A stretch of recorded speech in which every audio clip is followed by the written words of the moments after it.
तुम्हाला सर्वांना माझ्यातर्फून जय भीम। आता आपण बनवणार आहे दुधीची भाजी आणि इथं हरभऱ्याची डाळ घेतली। इथं एक तासापासून मी भिजून ठेवली होती। ते बघा चांगली भिजली आहे। इथं दुधी घेतली आहे। इथं लसूण घेतलाय। इथं 6 मिरच्या घेतल्यात, कढीपत्ता आहे, कोथिंबीर, थोडीशी अद्रक, कांदा, टमाटर। तर आपण आता पहिला सुरुवात करूया। तेल टाकायचं, 1 चम्मच तेल टाकूया, अजून थोडंसं टाकूया। कढीपत्ता टाकूया,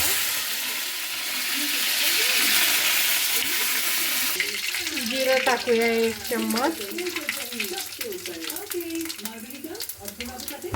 थोडीशी लसूण टाकूया। इथं तो लाल होऊ द्यायचा, थोडासा हलकासा थोडा। हे बघा झालाय।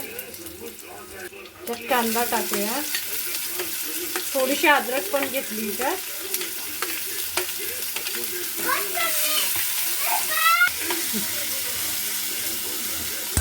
आता टमाटर टाकूया आपण।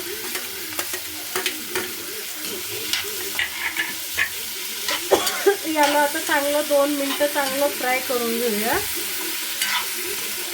त्यात आता मीठ टाकूया। मीठ तुमच्या हिशोबाने टाका, मी माझ्या हिशोबाने टाकते। घालूया। हळद टाकते 1 चम्मच, थोडीशी धनिया पावडर टाकते अर्धा चम्मच, थोडंसं गरम मसाला, थोडीशी अर्धा चम्मच लाल मिरची। चांगला मसाला चांगला होऊ द्यायचा।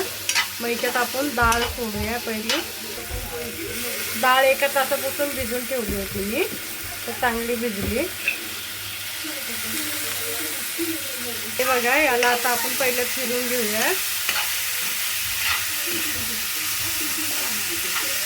त्याच्यात दुधी टाकूया,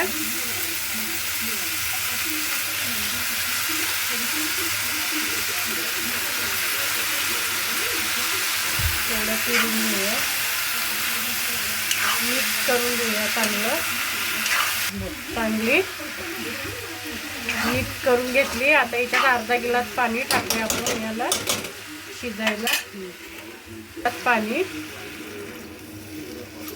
याला 12 मिनिटं आपण शिजून घेऊया, कारण की चण्याची डाळ आहे ना, हरभऱ्याची डाळ आहे ना।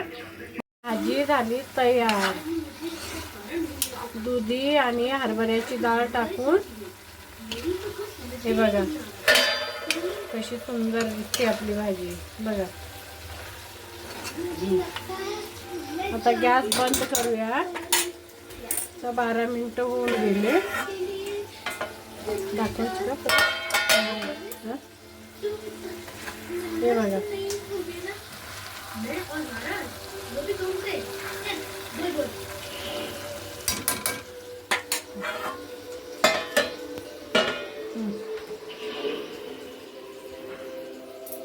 माझ्या चॅनलला लाईक करा, सपोर्ट करा आणि सबस्क्राईब करा आणि नक्कीच मला लाईक करा।